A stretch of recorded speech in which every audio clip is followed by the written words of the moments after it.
제가 송천교회에 다시 오게 되었을 때에 처음 이제 작년 설교단에 이제 서게 됐을 때에 이런 이야기를 했습니다. 이 자리에 서는 것이 이렇게 긴장되는 일인데 가만히 생각해 보니 이렇게 긴장을 계속 하면서 설교할 수 있으면 좋겠다.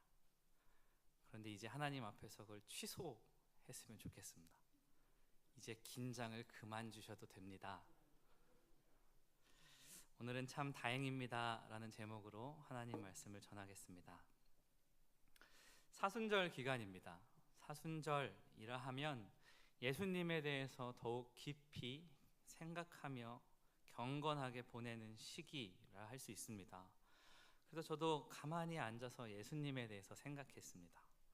예수님의 행적이, 성경에 드러난 예수님의 행적을 떠올려 보기도 하고 제 삶에서 드러났던 예수님의 행적을 떠올려도 보았습니다.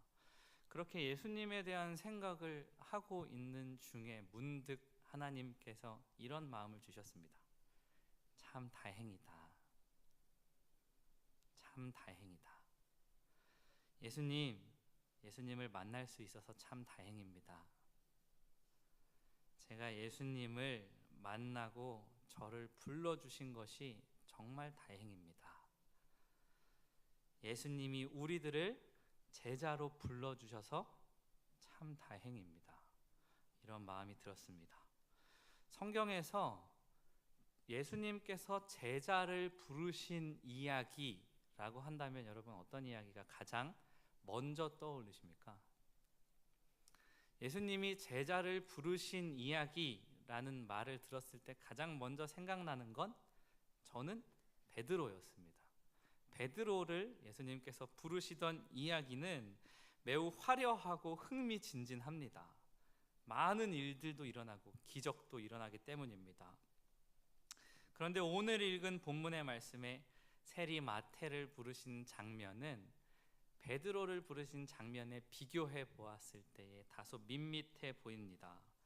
그런데 저는 이번 사순절에 예수님께서 제자를 부르신 것이라는 주제를 생각했을 때 이 세리 마태가 떠올랐습니다.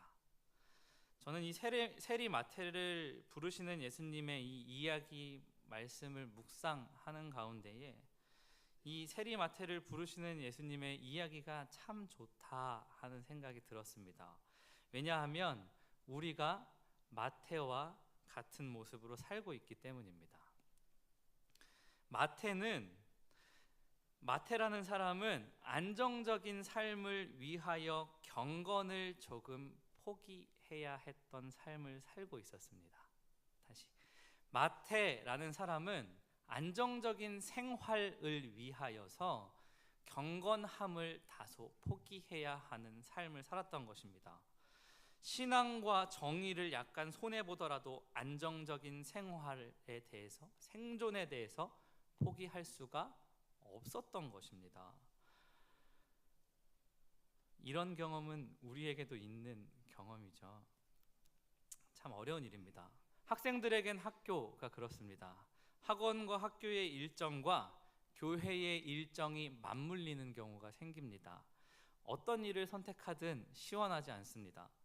신앙을 선택하면 성적이 걱정되고 학원에 가 있으면 신앙적 양심 때문에 마음이 불편한 것입니다. 직장인들에게도 그럴 것입니다. 직장 생활하는 가운데에 회식 자리나 접대 자리에서 신앙을 선택하십시오 라고 말하는 건 쉽습니다. 그러나 실제 삶의 자리에서 실천하는 것은 쉽지 않습니다. 왜냐하면 상급자와의 관계, 회사 내에서 나의 입지라는 것들이 다 연결되어 있기 때문에 그렇습니다. 사업하는 사람들에게도 마찬가지입니다. 사업하면서 깨끗한 양심을 가지고 사업을 하려고 하면 동종업계의 경쟁에서 뒤처지게 마련입니다. 저희 아버지도 사업을 해봤기 때문에 공사업체 사업을 하셨었는데 그 공사 수주를 딸 때에 접대를 하지 않고 깨끗하게 신앙의 경영을 하기 위해서 그 마음을 지켜내시는 일이 정말 어려웠던 것을 옆에서 보았습니다. 이 현실의 생존에 대한 문제를 신앙에 갖다 대는 것 자체가 사실은 쉽지 않은 일입니다. 세리 마태의 이야기와 우리의 삶이 맞닿아 있는 부분이 바로 이 부분입니다. 마태가 앉아있던 세관이라는 장소는 반드시 신앙의 양심의 소리를 차단하여야만 앉아 있을 수 있었던 자리이기 때문에 그렇습니다. 신앙과 영적 양심의 소리를 차단하고 세관에 앉아 있는 마태에게 새로운 일이 생겼습니다. 바로 예수님이 찾아오신 것입니다. 9절입니다.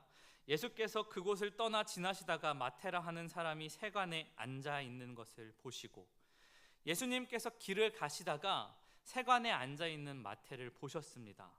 마태는 경제적으로 풍요로운 풍족한 삶을 살고 있었지만 마음과 눈빛이 불안한 사람이었습니다. 세리라는 직업은 자국민에게, 유대인들에게 세금을 걷어 로마에 그 돈을 갖다 주는 일, 세금을 걷는 일을 하는 사람이 세리였습니다. 그래서 이 세리들은 보통 로마가 징수하게 하는 세금의 양보다 더 많이 걷어서 자기의 배를 불리우던 관행이 있습니다. 이 관행이라는 것이 참 무섭습니다. 나만 안 한다고 되는 일이 아닌 것입니다. 나만 깨끗하다고 되는 일이 아닌 것입니다. 그래서 세리 마태는 어쩔 수 없다고 자신을 합리화하면서 동족에게 더 과중한 세금을 걷어 차액으로 자신의 이익을 챙기고 있던 사람 중에 하나였습니다.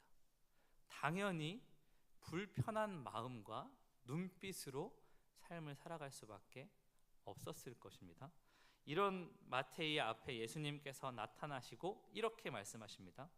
이르시되 나를 따르라 하시니 일어나 따르니라.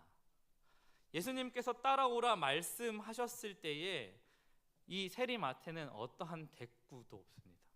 본문에서 드러나지 않습니다. 바로 따라갑니다. 마태는 그 자리에서 벗어나고 싶은 갈망이 있었던 것입니다. 마태는 이 일로 예수님을 따르는 제자가 되었습니다. 예수님께서 자신을 제자로 불러주신 것이 감사했는지 마태는 예수님을 자신의 집으로 초대하여 모시고 식사 대접을 했습니다. 10절입니다. 예수께서 마태의 집에서 앉아 음식을 잡수실 때에 많은 세리와 죄인들이 와서 예수와 그의 제자들과 함께 앉았더니, 예수님께서 세리인 마태와 이야기를 나누신 순간부터 예수님의 행동을 곱깝게 바라보고 있었던 무리가 있습니다. 바리새인들입니다. 이 바리새인들이 이 모습을 보고 예수님의 제자들에게 항변을 하는 내용이 11절입니다. 바리새인들이 보고 그의 제자들에게 이르시되 어찌하여 너희 선생은 세리와 죄인들과 함께 잡수시냐? 바리새인들은 예수님께서 부정적으로 인식되는 직업인 세리들과 접촉하신 것도 불편했는데 하물며 세리들이 우글거리는 장소에서 예수님이 식사하시는 장면을 목격한 것입니다. 결국 바리새인들은 참지 못하고 불만을 예수님의 제자들에게 이야기했습니다. 예수님의 제자들에게 바리새인들이 항변하는 내용을 예수님께서 직접 들으시고 예수님이 직접 바리새인에게 대답하십니다. 예수께서 들으시고 이르시되 건강한 자에게는 의사가 쓸데없고 병든 자에게라야 쓸데있느니라. 우리나라에도 속담이 있듯이 예수님께서 하신 말씀은 일종의 속담입니다. 제 아무리 신통한 의원이라도 건강한 사람에게는 의술을 행할 수 없는 법이다 라는 유대 속담이 있습니다. 예수님은 많은 사람들이 알고 있는 속담을 인용하여서 금언의 형태로 대답하신 것입니다. 바리새인들이 예수님께 던진 질문은 이렇습니다. 어째서 그런 죄인들과 당신이 식사하십니까? 이 바리새인들의 공격성 질문은 잘 생각해 보아야 합니다. 바리새인들의 공격성 질문은 당시 상황적으로 보았을 때 타당합니다. 우리도 그 시대를 살았으면 반드시 바리새인과 같이 이야기할 수밖에 없는 상황이라는 것입니다. 예를 드리겠습니다. 여러분, 일제시대의 한국 사람 중에 친일파로 살면서 민족의 고열을 빨아먹는 사람이 있다 합시다.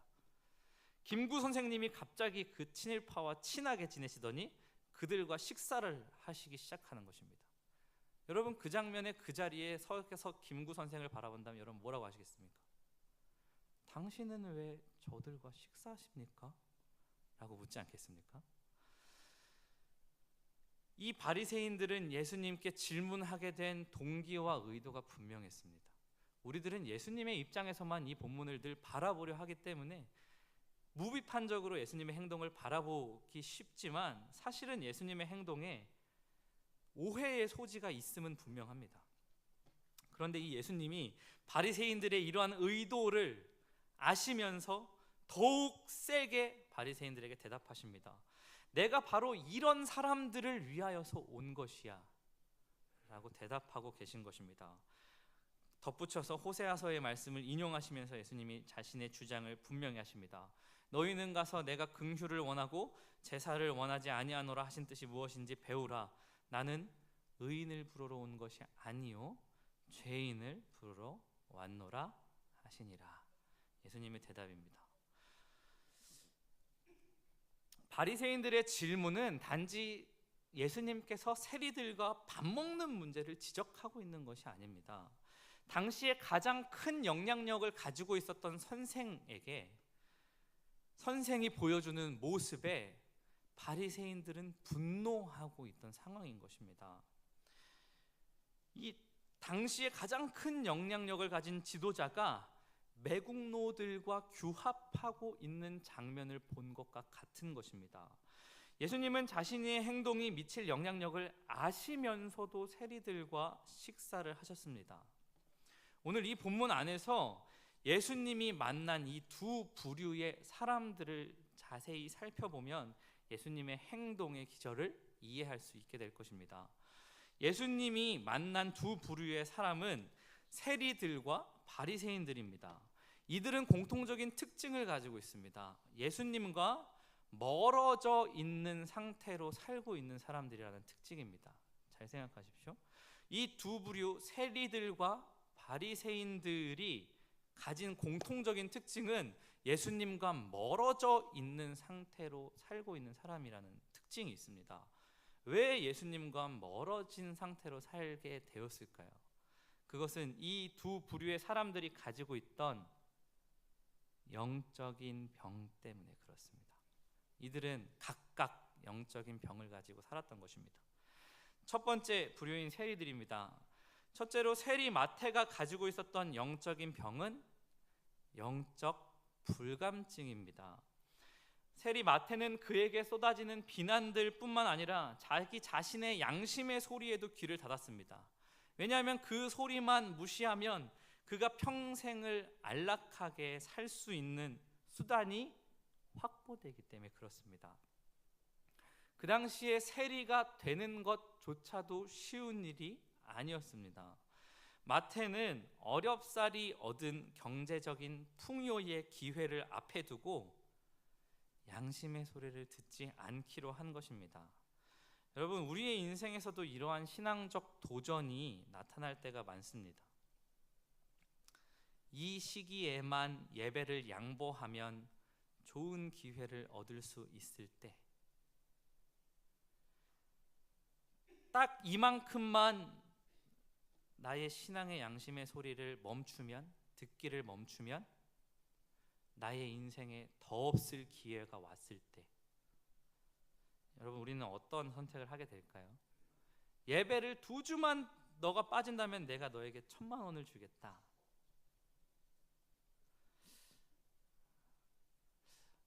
어떻게 하시겠습니까? 여러분, 현실의 문제는 제가 이렇게 단편적으로 예를 든 것보다 더 복잡합니다. 왜냐하면 저희가 결정하는 모든 삶의 상황들은 더 많은 사람들이 연루되어 있습니다. 심지어는 내 신앙의 선택이 다른 사람에게 피해를 주는 경우까지 생깁니다. 그래서 단편화해서 이야기하기는 참 어려운 주제임엔 분명합니다. 이럴 때 이런 상황에서 우리는 우리의 영적인 양심의 소리를 무시하게 되기 쉽습니다. 우리가 세리 마태의 상황과 맞닿아 있는 것입니다. 여러분, 그런데 이 한 번의 결정이 참 무서운 결정입니다. 영적인 불감증은 처음 몇 번이 어렵습니다. 원고에는 없는 이야기인데, 제가 어린 시절 도벽이 조금 있었습니다. 도벽의 이유인 즉슨 오락실입니다. 제가 초등학교 때 친구의 전도로 오락실을 처음 갔습니다. 신세계가 펼쳐졌습니다. 그런데 제 주머니엔 돈이 없는 겁니다. 그래서 맨 첫 시도는 2학년 때였습니다. 어머니의 빨간 3단 지갑을 열고 그 안에 동전 주머니 자크를 열고 100원짜리 2개를 꺼냈습니다. 처음에 그렇게 어렵던 것이 나중에는 1000원짜리 지폐도 잡게 되었습니다. 그 끝은 어머니의 회초리로 저의 도벽이 마무리되었습니다. 무슨 이야기냐면, 여러분, 영적인 불감증은 처음 몇 번이 어려운데 그 불감증을 내가 내버려 두고 반복시키면 그 감각이 무뎌집니다. 저희 목사님이 자주 하시는 말씀이 있습니다. 성도들을 사랑해서 하시는 말씀입니다. 3주만 예배에 빠지면 마치 우리의 영적인 상태가 불신자와 같이 된다고 이야기하십니다. 전 동의합니다. 제가 교육부서를 담당하고 있어서 저희 선생님들과도 이런 이야기를 나눌 때가 있습니다. 아이들이 예배에 빠지면 그들의 영혼에 아무 일도 일어나지 않겠습니까? 저희 선생님들과 함께 나누며 도전하는 이야기로서 제가 자주 이야기 드렸습니다. 우리가 마치 밥을 굶으면 배가 고픈 것처럼 우리가 예배의 자리에서 벗어나게 됐을 때 우리의 영혼에 아무런 영향력이 없다 생각할 수 없는 것입니다. 그들은 단지 한 주 빠진 것이 아니라 영혼의 건강에 적신호가 켜졌다는 의미입니다. 그들이 한 주 출석을 했느냐 아니냐보다 더 큰 문제는 우리 아이들의 영혼의 건강입니다 라고 우리 선생님들과 대화를 나누며 못 나온 친구들을 위해 열심히 기도합시다 라고 대화를 나눕니다. 여러분, 어떻게 해야 영적인 불감증에서 벗어날 수 있겠습니까? 문제는 간단합니다. 예수님이 오셨을 때 받아들이면 됩니다. 불감증의 원인은 우리가 차단하는 데 있습니다. 오늘 본문에서 가장 흥미로운 부분이 예수님께서 세리마태를 부르셨을 때에 보여준 마태의 반응입니다. 이르시되 나를 따르라 하시니 일어나 따르니라. 마태가 제자가 되는 이 중요한 순간과 결정적인 전환점에 단 한 문장으로 설명을 하고 있는 것입니다. 이르시되 나를 따르라 하시니 일어나 따르니라. 아무런 주석도 아무런 설명도 없습니다. 예수님께서 따르라 하시니 일어나 따라간 것입니다. 예수님의 음성을 듣는 일이 참 요새 어렵다라든지, 혹시 나는 지금의 시간에 요즘에 영적 불감증을 겪고 있다라고 생각되시는 분들이 계십니까? 그렇다면 여러분의 세관에서 일어나십시오. 묻지도 따지지도 않고 예수님을 따라가십시오. 여러분, 예배의 자리를 지키십시오. 그리고 경건 생활에 힘쓰시기 바랍니다. 여러분, 세관에서 일어나야 예수님을 따라가는 것입니다. 그 말은 다소 희생이 있을 겁니다. 많은 변화를 감수해야 할 수도 있습니다. 그렇지만 예수님을 따라가는 길이 가장 좋은 길입니다. 목회자의 길을 걷다 보면 이런 말을 듣기 쉽습니다. 전도사님이 현실을 잘 모르셔서, 또 목회자들은 현실 감각이 현재 사회생활을 잘 안 해보셔서 이런 얘기 듣습니다. 그럼 저는 실망하거나 주눅드는 게 아니라 자신감이 생깁니다. 맞습니다. 저는 현실을 잘 모르는, 사회생활을 잘 모르는 풋내기가 맞습니다만 저는 확신합니다. 그렇게 주석을 많이 달아야 하는 인생, 설명하고 나의 인생에 대해서 주석을 많이 달고 돌아다녀야 하는 인생보다 단순하게 예수를 따르는 삶이 훨씬 훌륭한 삶입니다. 저는 평생 현실의 감각을 없이 살아갈 겁니다. 그것은 하나님께서 저에게 주신 특권입니다. 확신하건대 그 길이 가장 좋은 길입니다. 여러분이 그 현실을 이겨내는 것은 제가 생각하는 것보다 크다는 것을 이해할 수 있습니다. 그러나 이겨내시기 바랍니다. 여러분의 세관에서 일어나십시오. 그리고 예수님을 따라가시기 바랍니다. 그것이 우리가 가지고 있을 수 있는 영적인 불감증을 이겨낼 수 있는 방법입니다. 두 번째 부류의 사람들이 있습니다. 바로 바리새인들입니다. 그들이 가지고 있던 영적인 병이 있습니다. 바로 영적 결벽증입니다. 영적 불감증이었던 세리 마태는 예수님을 따라갈 수 있었습니다. 오늘 이야기를 잘 생각해 보십시오.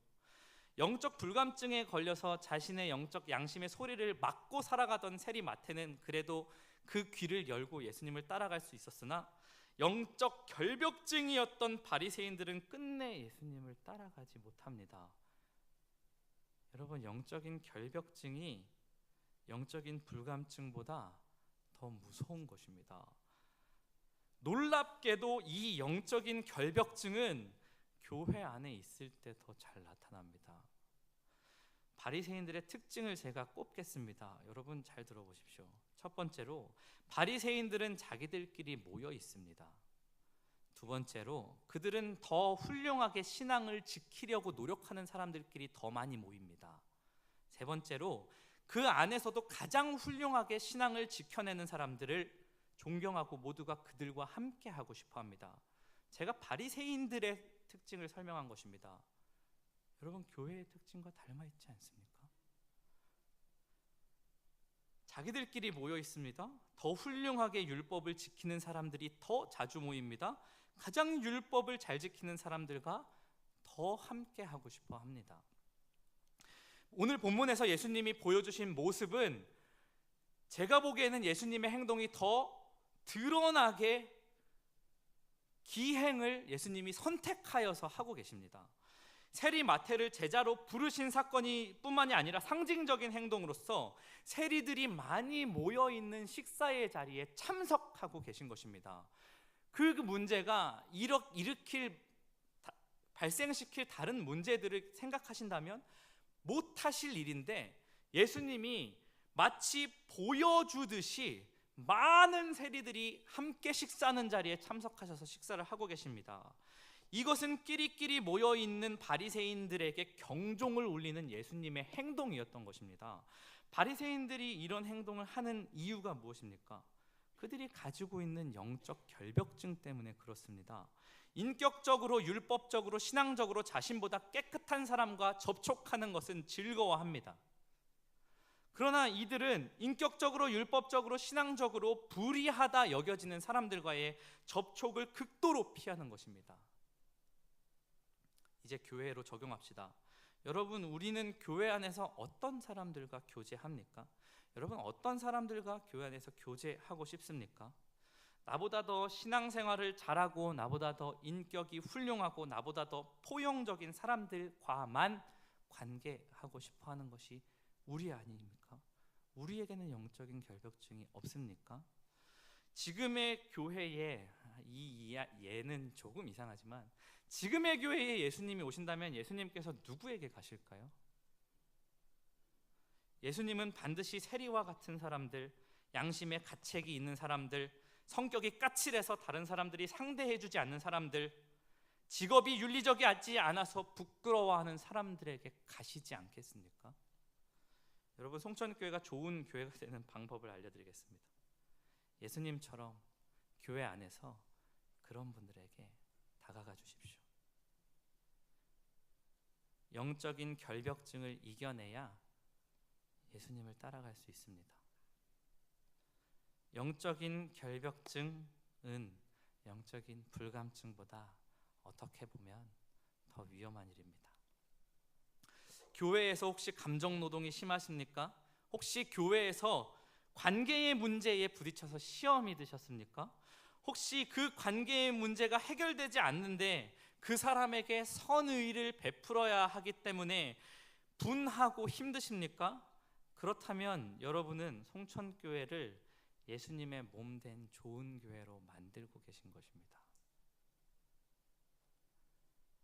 교회 안에 관계의 문제가 어렵더라도 예수 그리스도께서 세리마태인 나를 부르셨던 것처럼 그들을 용납하고 받아주십시오. 내가 다가가서 내가 기쁨을 누릴 사람들보다 내가 갔을 때에 나 스스로는 조금 아플 수도 있는 사람들에게 더 다가가십시오. 그것이 세리마태에게 다가가신 예수님의 뜻이고 우리에게 예수님께서 시사하고 계신 중요한 내용입니다. 여러분, 영적인 결벽증을 주의하시기 바랍니다. 그러면 우리는 세리마태와 같이 예수님을 따르는 제자가 될 것입니다. 말씀을 정리하겠습니다. 저는 이 세리마태의 이야기가 좋습니다. 왜냐하면 제가 세리마태이기 때문에 그렇습니다. 조금만 방심하면 영적인 불감증에 빠져서 예수님의 뜻과 음성, 계획과 인도하심을 쉽게 놓치는 것이 저입니다. 우리입니다. 언제든지 다시 세관에 앉고 싶어 하는 우리인 것입니다. 여러분, 세관에서 일어나십시오. 영적 불감증을 이겨내고 예수님을 따라가시기 바랍니다. 여러분, 교회 안에서 영적 결벽증을 주의하시기 바랍니다.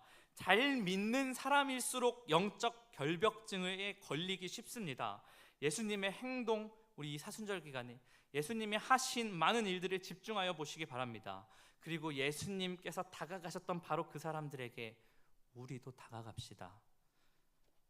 예수님이 다가가신 그 사람들에게 우리도 다가감으로 영적 결벽증을 이겨내시는 주님의 성도들이 되시길 축복합니다. 우리는 교회 밖에서 영적 불감증으로 어려워하고 교회 안에서 영적 결벽증으로 우리 스스로를 포장합니다. 우리는 이 양극단을 오가는 삶 속에서 살아갑니다. 그럼에도 불구하고 참 다행입니다. 왜냐하면 우리에게는 예수 그리스도께서 계시기 때문입니다. 어려우실 겁니다. 현실의 문제이고 교회 안에서 나를 열어 보이는 문제이기 때문에 그렇습니다. 그래도 우리는 참 다행입니다. 예수 그리스도를 의지할 수 있기 때문입니다. 기도하겠습니다.